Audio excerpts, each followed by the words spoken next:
Ladies and gentlemen, welcome to the #1 professional wrestling radio show in Las Vegas. This is the Mark Hoke Show. The Mark Hoke Show. Going bell to bell with the best in professional wrestling news, entertainment, and lots of Sin City surprises from inside the squared circle.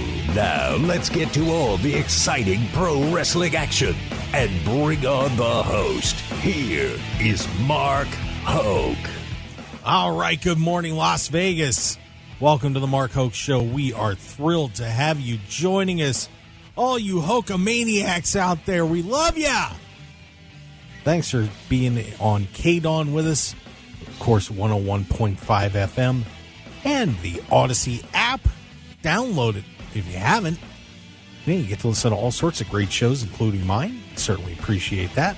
And we are also streaming live on YouTube, Facebook, and Twitter.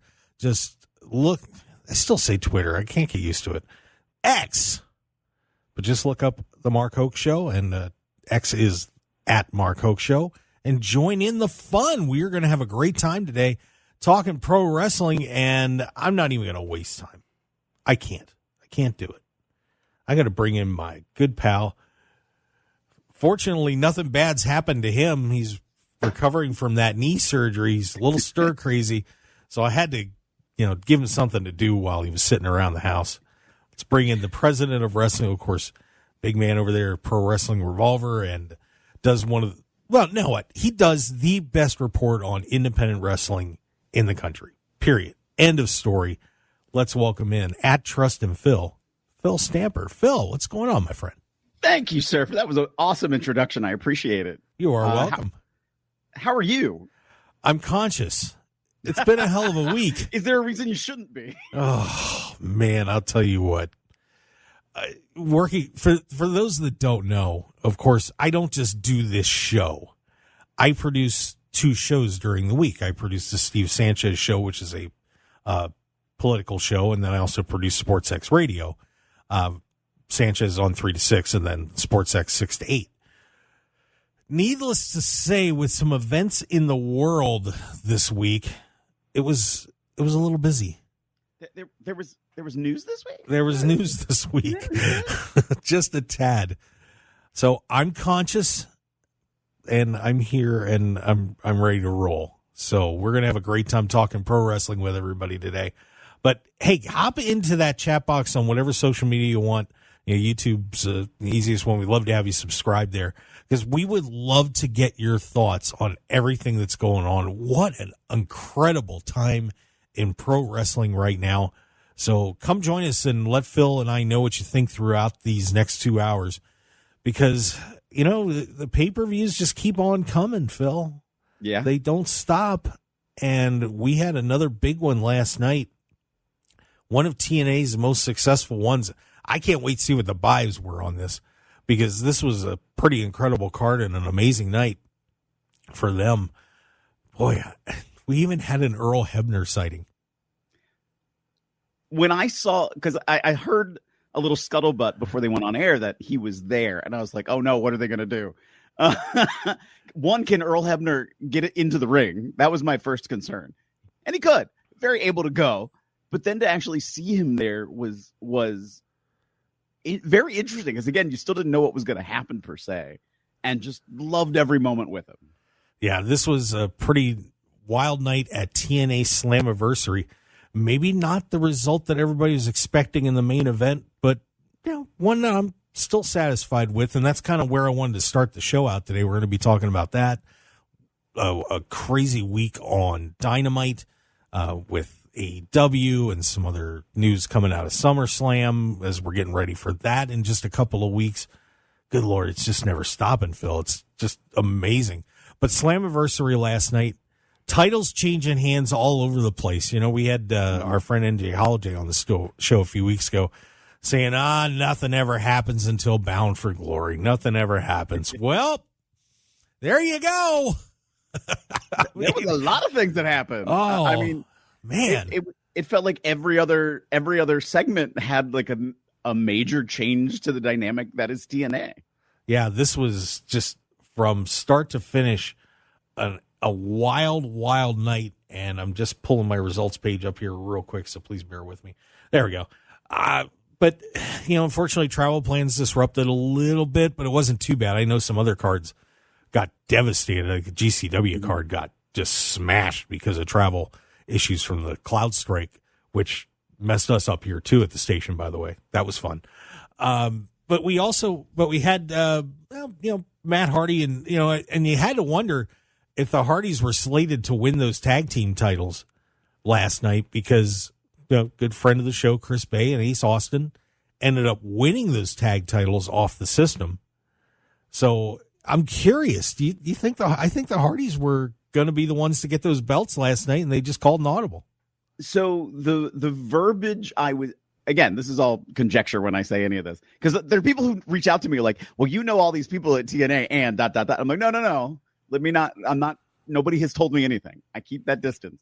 But I heard, Thursday night after they aired this segment where Jeff Hardy gets injured on air, that was because Jeff can't go to Canada. Right. Because of some previous concerns about his criminal background. Okay. So then they had to, I don't think they called an audible. I do think this was planned. Maybe they didn't know then with everything else that then ended up happening, who was going to end up exactly where they were. But now you have brand new TNA Tag Team Champions.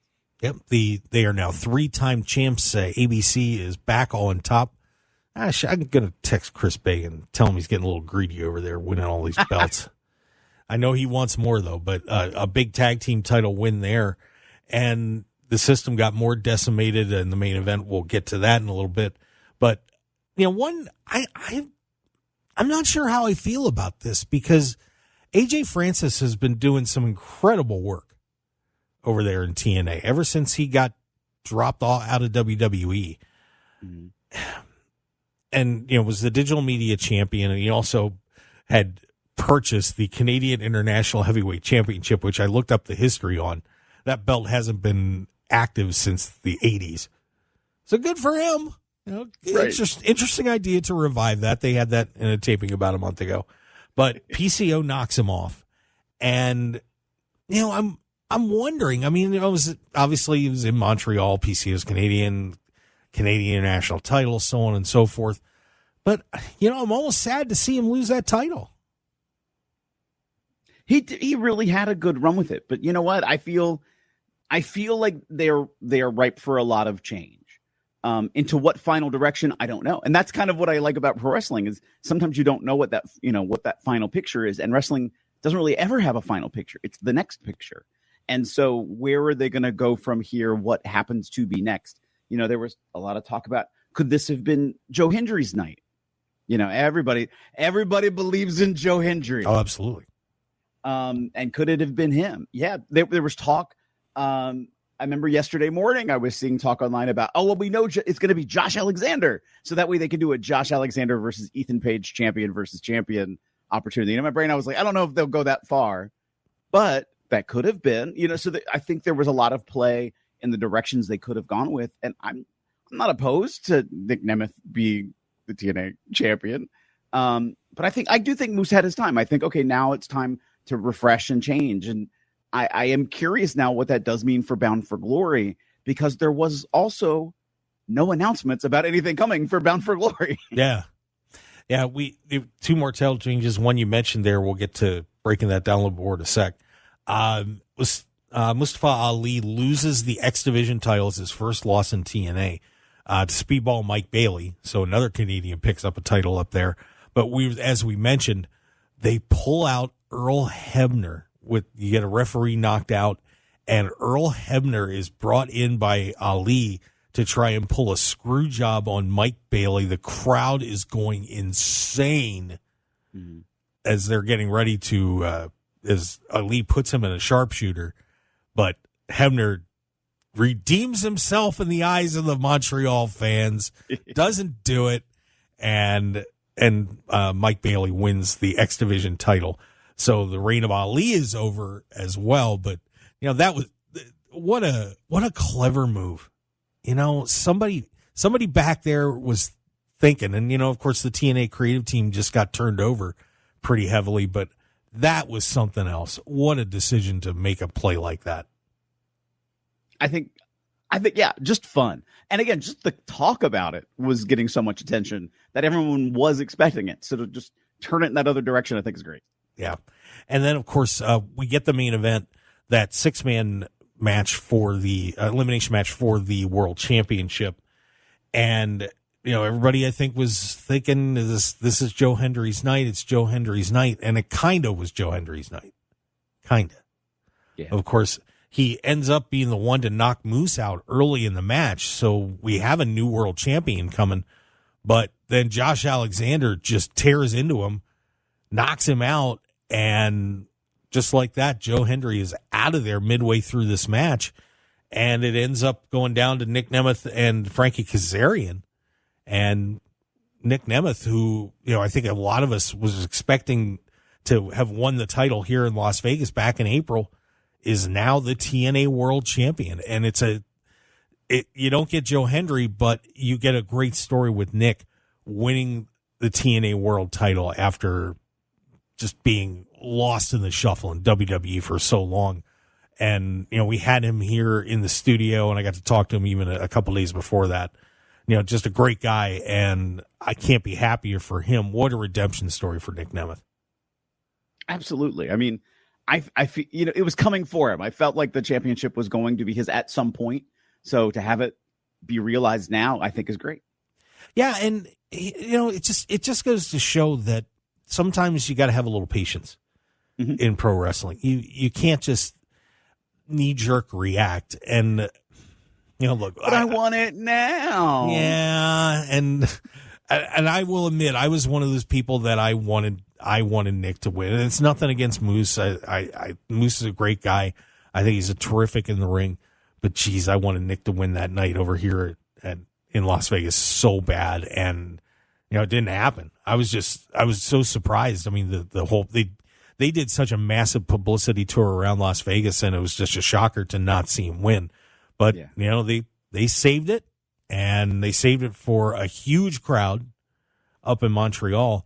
And, we got a Nemeth running around with a world title again. So your feelings just, for TNA now coming out of this, because obviously, massive turnover of champions, the system is decimated.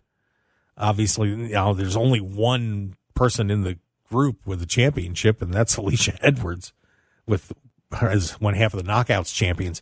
So now, what are you thinking, Phil? This is a pretty seminal moment for TNA with 4,000 people in the building and a lot of buzz. I mean, people are going to be talking about this for a while.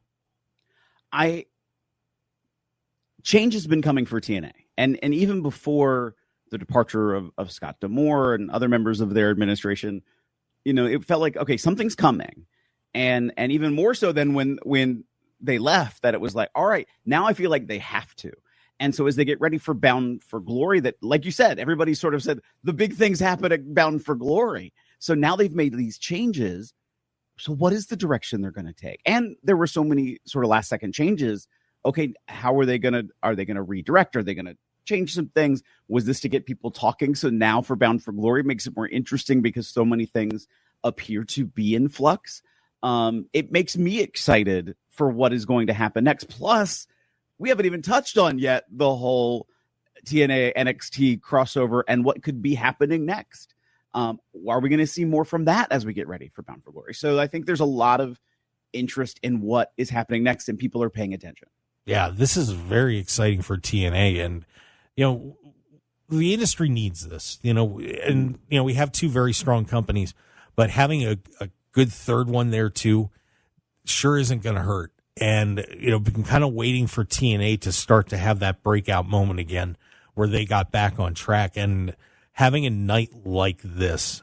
And I had friends that were up there last night, and just seeing how excited that crowd was, and seeing that they got out of what has been kind of a very steady mode of things, and being willing to do some things differently kind of makes you feel pretty good about the future of the company after all the upheaval. So this is pretty cool stuff out of TNA. But now, Phil, we got to take a break and think about Joe Hendry. And actually, I wanted to touch on the topic you wanted to talk about, mentioned there too, about, what's this crossover going to do? Where do they take this from here? Mm-hmm. Bound for Glory's coming up, and I'm wondering who's going to make the moves. Who we're going to see going over to NXT? Who's going to be coming over and paying a little visit to TNA? Oh, I love it. I love it, Phil. Yeah, it's exciting. Oh, this is great. And we haven't even talked about what's going on in AEW and WWE yet either. So, a lot of fun. This is unbelievable time to be a pro wrestling fan. Thanks for being with us on the Mark Hoke Show here on KDAWN 101.5 FM, Talk of Las Vegas. Phil Stamper along with me. We will be right back.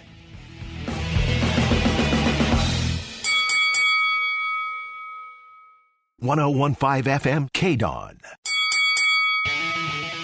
This is the Mark Hoke Show. The Mark Hoke Show. Here again, your host, Mark Hoke. Yeah, that's me. How you doing, everybody? Good morning, Las Vegas. We are having a great time talking pro wrestling on KDAWN's top-rated live show, and we just keep it rolling. Getting ready for our 3-year anniversary coming up doing this show. God, it feels like it's been longer than that, but the time's just flying by. It's unbelievable. But keeping it going here, and we appreciate every one of you that's listening to us. And, if you're downloading the podcast at markhokeshow.podbean.com or checking out the live stream or all the clips at the Mark Hoke Show on YouTube, we really do appreciate it. It means the world to me and everybody that comes on the show, and all our regulars like Phil Stamper, who is just a magnificent human being. He's going to be the $6 million man. Did they put any metal in that thing or just stitch you up, Phil? They did. Now I'll have semi-matching knees because my other knee also has metal in it. My neck has metal in it. I'm slowly becoming a cyborg. Fantastic. That's great. So now fights are even better. Atomic knee smashes, man. Ooh, that'd be awesome. I have to pull down the knee sleeve to hit somebody with the knee. Oh, it works. That totally works. That's amazing. And you have to call it an atomic knee smash. Take that back to the 70s, man. I love it. Just cycle it through. Well, we're very happy to have Phil on. And now I wanted to talk a little bit of, obviously we have Joe Hendry did not win the world championship last night. Right. But, he's still doing okay. He gets a big win. He's the one that knocked Moose out of that match last night, so he beat the world champion. A lot of love on NXT. Mm-hmm. And I'll tell you, he even had a clip that I hadn't seen. You probably knew about Northtown Wrestling. I never heard of him, but of course Phil does this incredible calendar and just knows every independent promotion, I think, on the planet. I swear to God. I'm trying. So you have to, if you love independent wrestling, you need to follow him at Trust and Phil, because you're not going to believe what you'll see. If you want to check out independent wrestling anywhere, from Poughkeepsie to El Paso, you'll find it. But he smashed Elijah. Remember Elias? Well, he's Elijah, and did this funny piece where he did a song where he took his job, and I just about died laughing for an hour when I saw that. I couldn't stop watching it. But the future is still pretty bright for Joe Hendry. I don't think any of his fans should be crushed that he didn't win this match last night, even though I think a lot of people expected he would. Phil, what do you think the future is for Joe Hendry? Is this going to be, now are we getting serious in TNA, or maybe there's something bigger coming for him in WWE? What's your gut telling you about where the direction for Joe Hendry? Well, I've had that same question. Is this sort of just a preface before? When I say this, I have no idea when his contract's up with TNA. Is this just an opportunity for him to then go back later to WWE, to NXT? And if it is, that's great. I think it's only going to be great for him. But in wrestling, it's sort of like, well, what are you doing for me now? And so I do wonder, what is that next sort of evolution of a Joe Hendry? Does he become more like an Elias? Does he modify it a little bit? Because now you're seeing fans come to events dressed like Joe Hendry. Mm-hmm. There was 3 people in the front row that had like blonde wigs on last night to dress up as Joe Hendry. So is that the direction now that they want to go? I think that would be awesome. If it's sort of like the cult of Joe Hendry. Oh my gosh, what if he does a ripoff of Cult of Personality? Oh, could you imagine a feud with him and CM Punk? I mean, it would get a lot of noise. Oh, that would be ridiculous. But I think the one thing that is going to be very interesting to follow with him is he going to, while still doing this comedy stuff and the songs and, tearing people apart, is he going to still go down the road as being a serious contender to championships, or are they going to kind of keep him in that lane, where he's, maybe a high mid-card guy torturing people, but as a stepping stone. Now, beating Moose is a big deal, but now you got him smashed right between Josh Alexander last night, who decked him, and Moose, who he beat in TNA. So obviously that is a huge place to be in TNA between those two guys, plus everything going on NXT too. So this is going to be a tricky spot for Joe. Where do you want to land when this is all over? Because the goal, I would think, is, I want to be a world champion.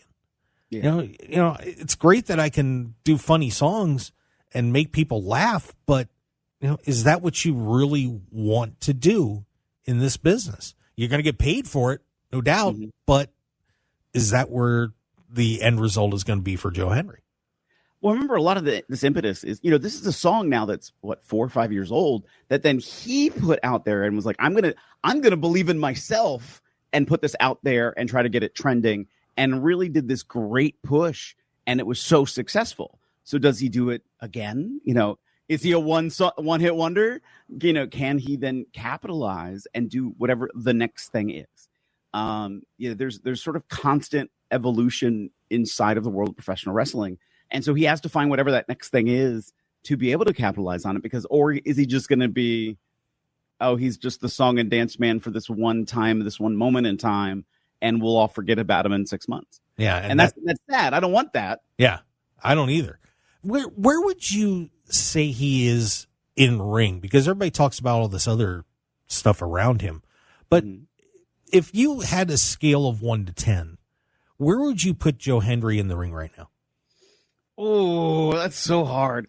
I'm gonna say a 7, like kind of what you said. That he's in the mid card right.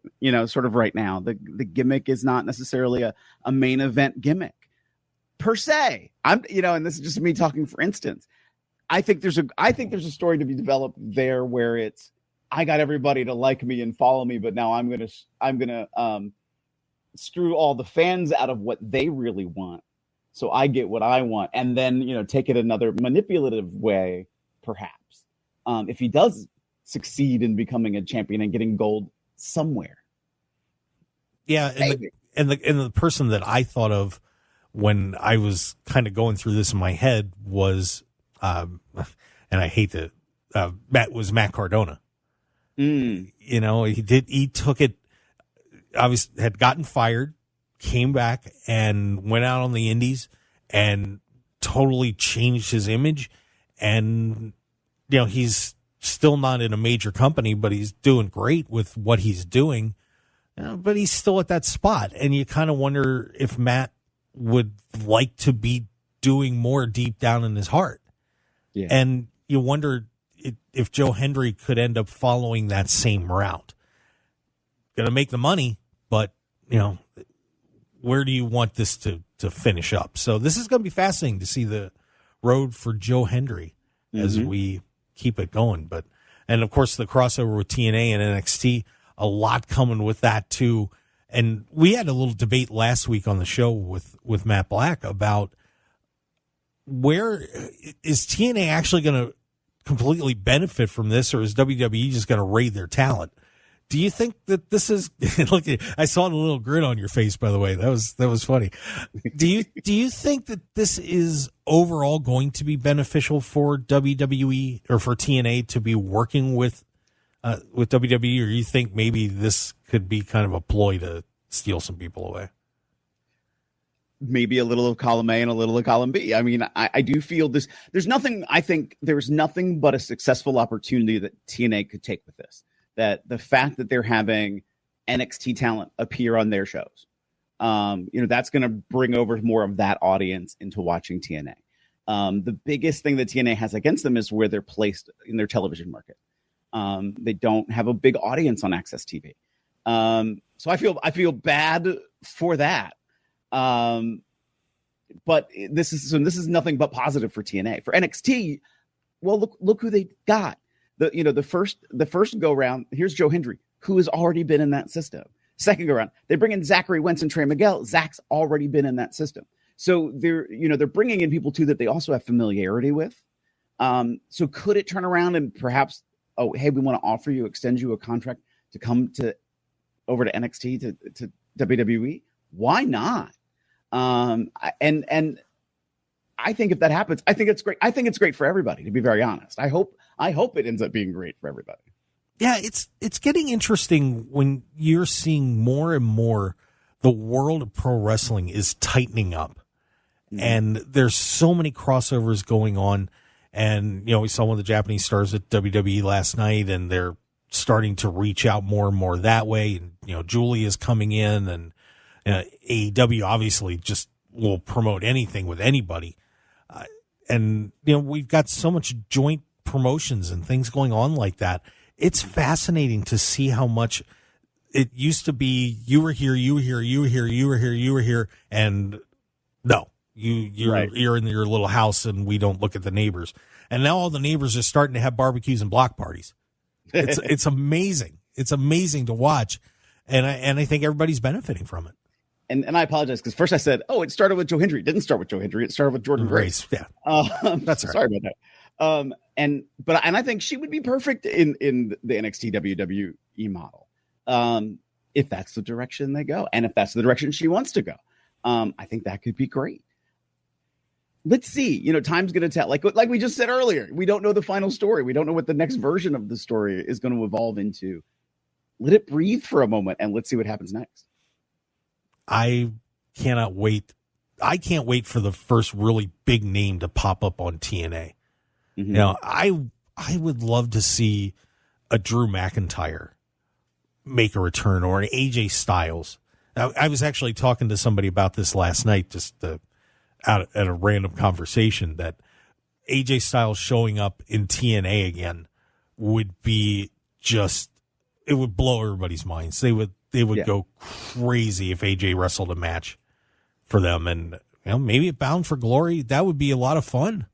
I couldn't imagine. It'd be interesting to see who they pick, but having AJ Styles show up over there as kind of an ode to TNA and his time there, I think it would be great. And that's the one thing that I haven't seen out of this crossover yet, that they haven't sent a big name over to TNA yet to help them out. So that when I see that, then I'll trust the relationship.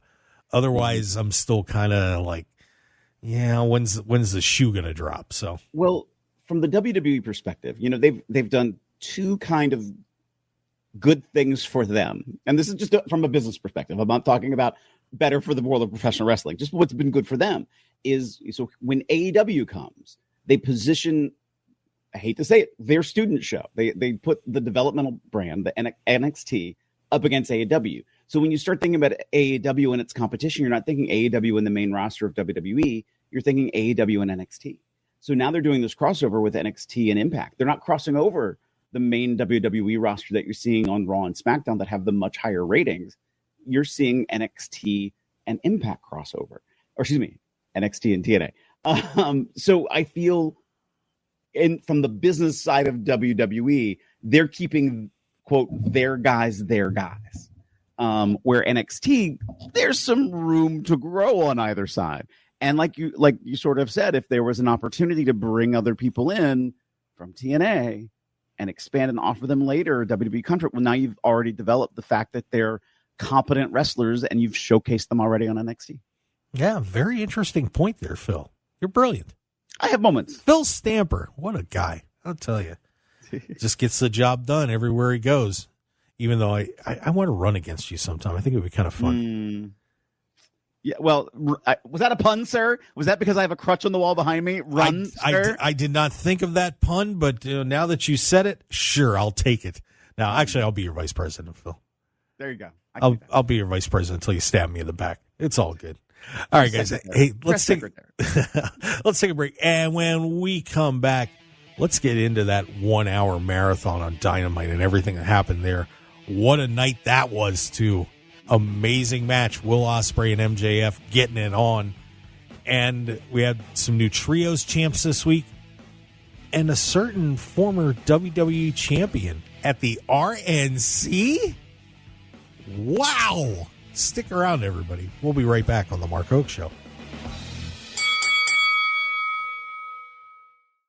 101.5 FM KDAWN.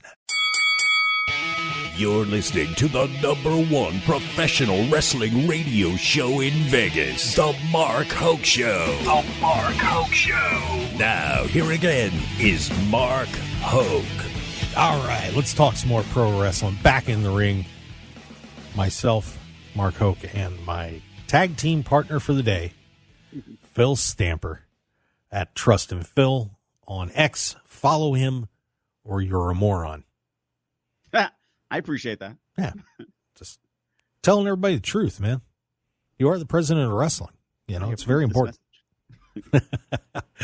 All right. So 250th episode of Dynamite gets highlighted with, well, I should kick things off and just kind of went from there, but a 59-minute, 58-second match for the AEW International Championship between Maxwell Jacob Friedman and Will Ospreay.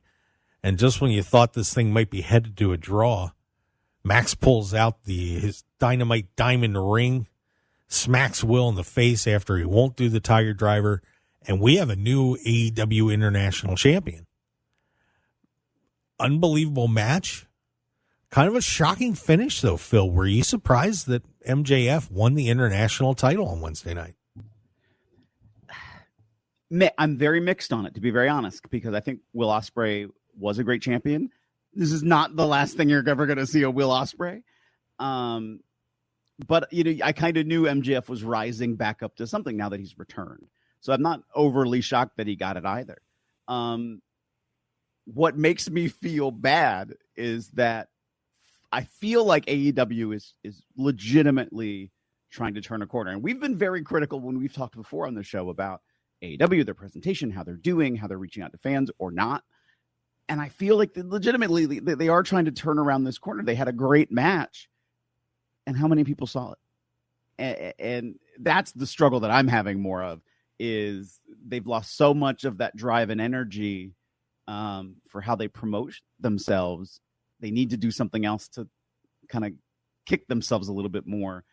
Putting it back on MJF, people are excited and like MJF. I'm not saying they don't like Will Ospreay, but MJF, they've built into a name. So MJF is more synonymous with AEW than Will Ospreay is. So I think this is a good move in the right way for marketing. And now people will go, wait a minute, that match went an hour. They can go back and watch it.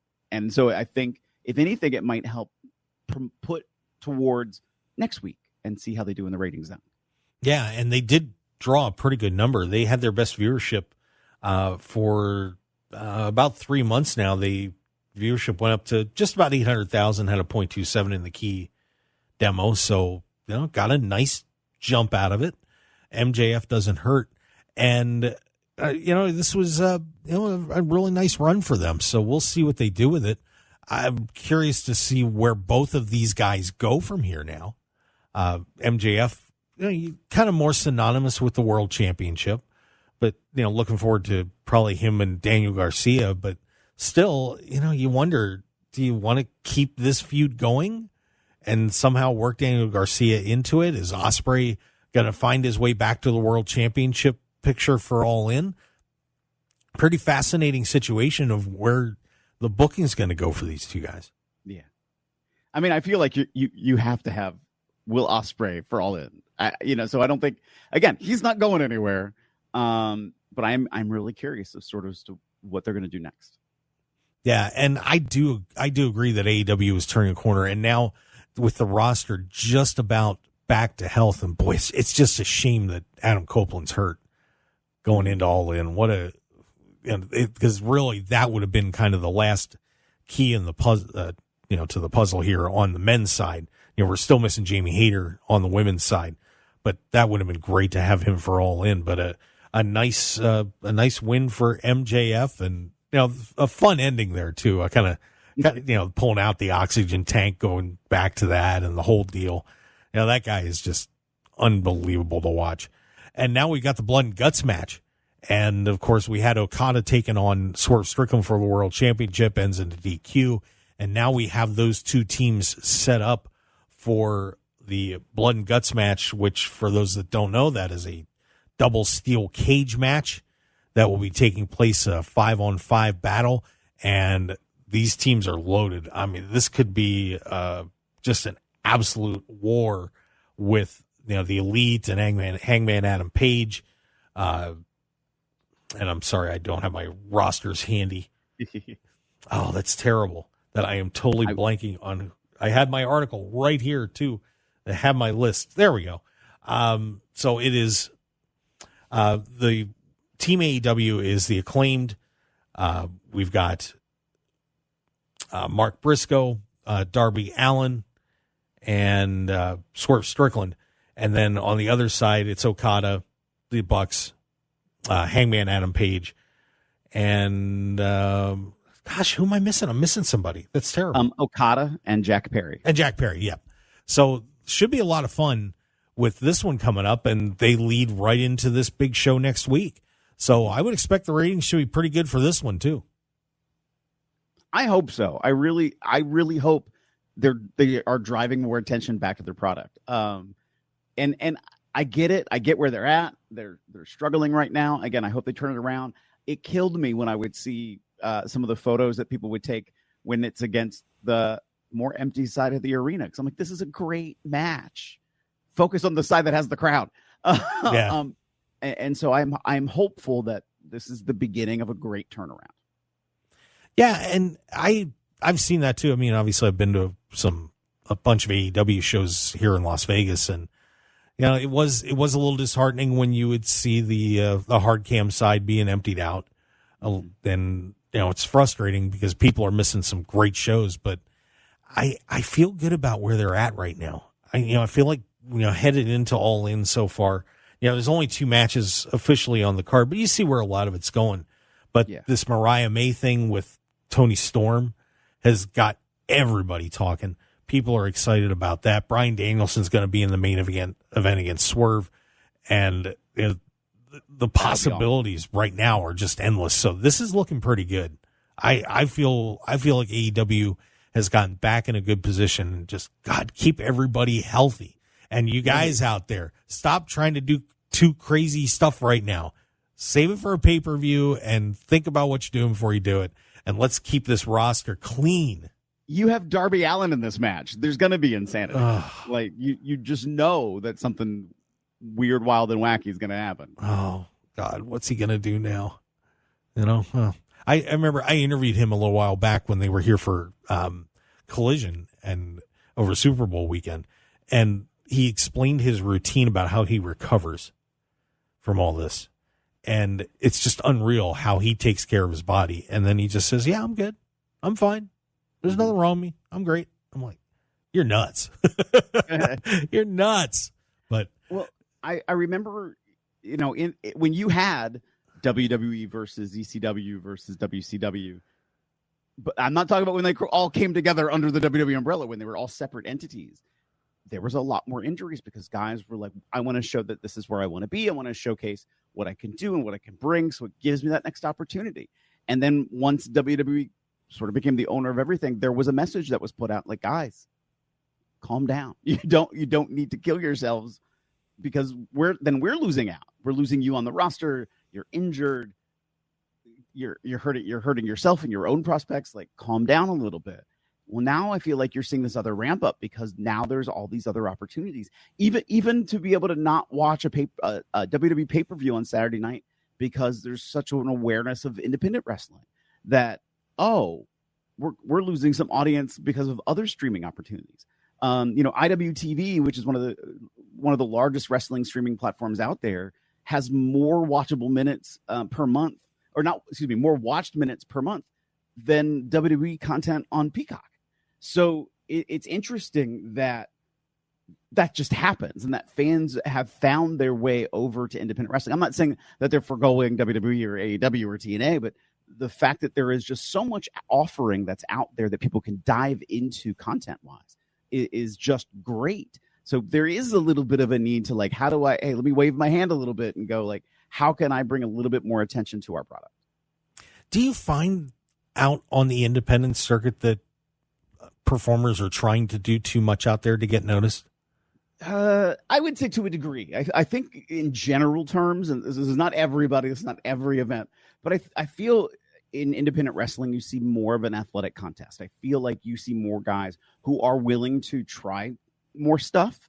There's the joke in wrestling that once you get up top in WWE, you develop your 5 moves of doom, and that's all you're kind of known for. And so here are people who are still testing the waters, finding out who they are, getting ready, or maybe they were on television and now are in another space and they're trying to like showcase, no, I still got it. I still look good and I can still do this. And maybe there's another opportunity for me with another company, but I have to show that I'm working towards it again.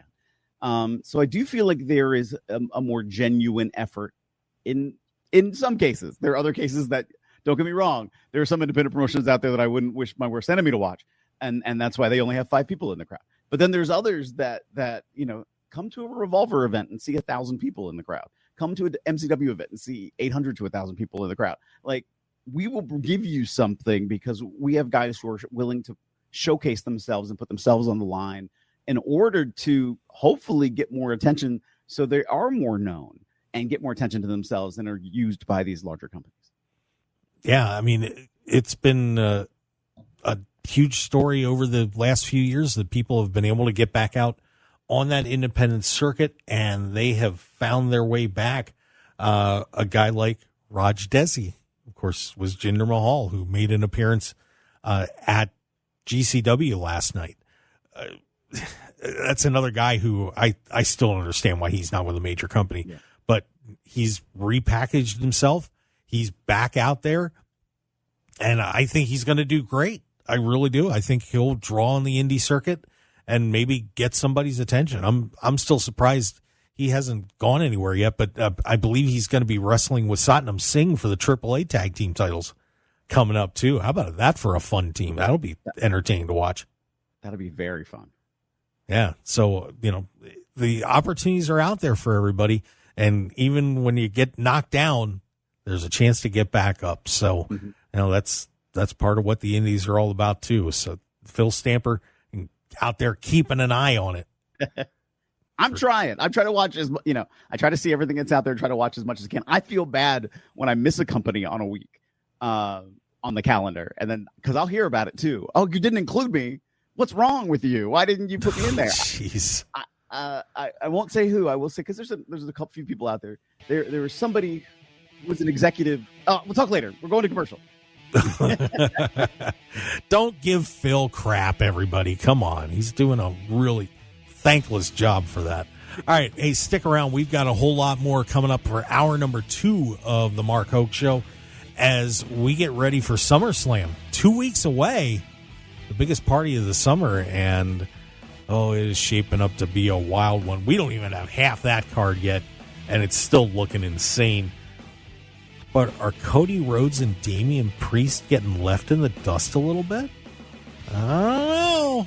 We're going to talk about it with Phil Stamper, plus friends of his, the Motor City Machine Guns. Are they WWE bound? It may be happening. Stick around, everybody. We will be right back with more on the Mark Hoke Show here on KDAWN.